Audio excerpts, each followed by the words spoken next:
আসসালামু আলাইকুম।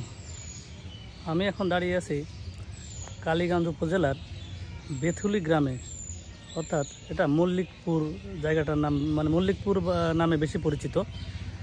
আছি এশিয়া মহাদেশের প্রাচীন ও অন্যতম বৃহত্তম বটবৃক্ষ এটি, সেইখানে আজকে আমি আছি। এটি প্রায় 250 থেকে 300 বছর আগের এই বট গাছ, দেখতে পাচ্ছেন আপনারা। মূল গাছটি এখানে মারা গেলেও এখনও এটি প্রায় 45টি ভিন্ন ভিন্ন এর যে মূল, সেই মূল নিয়ে 2.8 একর জমির উপরে এটি অবস্থান করছে।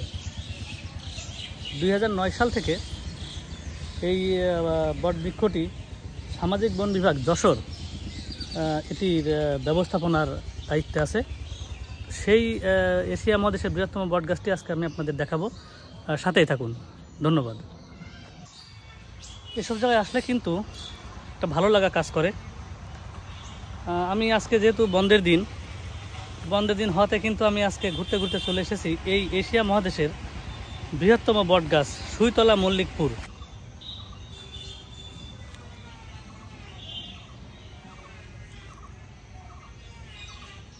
আপনারা বন্ধের দিন বা যে কোনো সময় এরকম আসতে পারেন, এসে এই বট গাছের সৌন্দর্য উপভোগ করতে পারেন।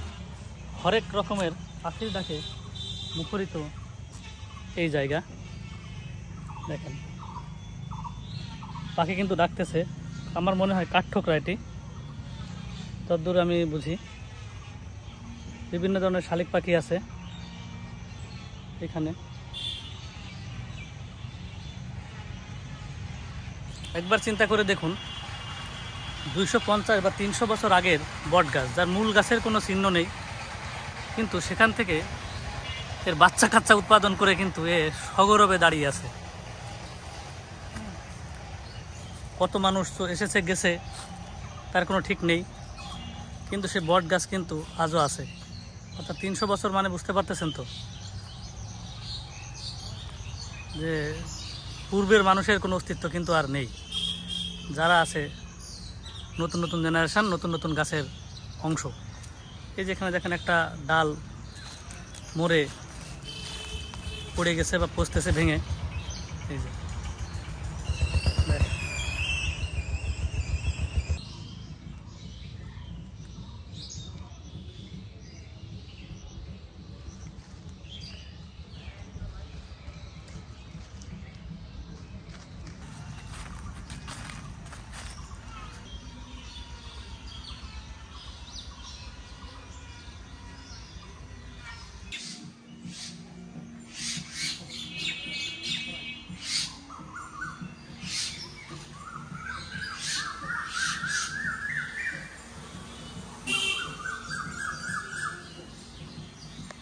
এই যে বেদি দেখতে পাচ্ছেন, এখানে হিন্দু ধর্মাবলম্বীরা পূজা করেন।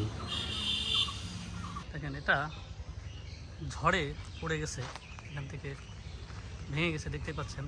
দেখেন কত বড় ডাল। এটাই কিছুদিন আগের যে ঝড় হয়েছে, ঝড়ে ভেঙে পড়ে গেছে। এরকম এখান থেকে ভেঙে যায়, আবার নতুন করে হয়। আমি অনেক বড় আর কি এরিয়া, 2.8 একর। কারণ আমি জাস্ট ঢুকেছি। দেখেন, আমি একটু দেখাই আপনাদের, এখান থেকে আমি দেখাই। দেখেন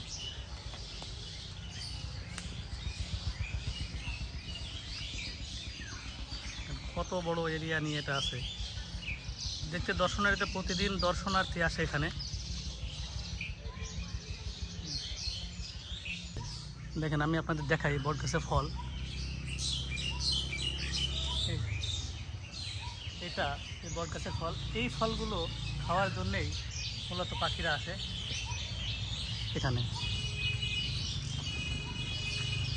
শালিক আছে, টিয়া আছে, আর নাম না জানা বিভিন্ন ধরনের পাখির কলতানে কিন্তু মুখরিত এই এরিয়া।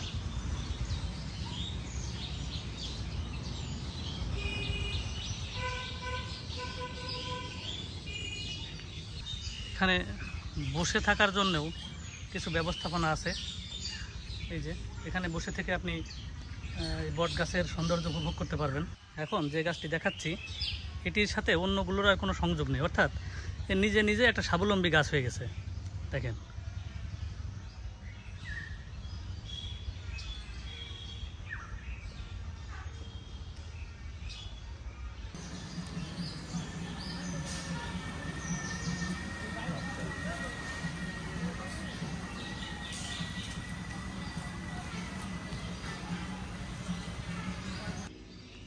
সুন্দর সাইজের কবরস্থানটা কোথায়?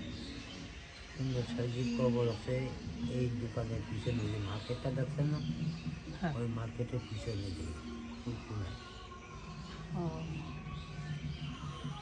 মানে দেখুন দেখভাল তো আপনি করেন না? হ্যাঁ, এইখান থেকে আমি কাজ করি। আপনার কি মানে বেতন দেয়? 1400 টাকা মাসে। মাত্র? দেয় কারা এটা? বন বিভাগ। যশোর বন বিভাগ থেকে নাকি? ওই আমাদের করতাম থেকে। কত করে গ্লাস ভাই? 10 টাকা মাত্র। শুধু লেবুর শরবত নাকি? লেবুর শরবত আপাতত, ডাল মুড়ো রয়েছে এর সাথে।